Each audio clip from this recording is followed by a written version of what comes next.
तर बघा माझ्या कस्टमरचा ब्लाऊज किती मस्त असा दिसत आहे। मागून सानी चौकोनी गळा काढून घेतलेला आहे मी ना, त्याच्यावरून सानी लेस लावून घेतलेली आहे आणि शॉर्ट अस्टिंग अशी करून घेतलेली आहे। बॉर्डर पण अशी खूप सुंदर अशी आलेली आहे।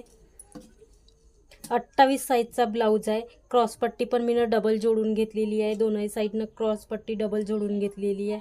याच्या कटोऱ्या पण एकदम छोट्या छोट्या लहान साईजचा ब्लाऊज आहे, तर मी कटोऱ्याला लहान लहान करून घेतलेले आहेत। दिसायला असा खूप सुंदर असा ब्लाऊज दिसत आहे। याची पायपिंग पण मी मस्त अशी एक नंबर करून घेतलेली आहे। अशी बारीक बारीक पायपिंग आली आहे, बघून घ्या किती सुंदर अशी पायपिंग दिसत आहे याचीवाली। अशी पायपिंग जर आली आपल्याकडे, अशी जर फिनिशिंग आली तर ब्लाऊजची आपल्याकडे लाईन लागून जाईल।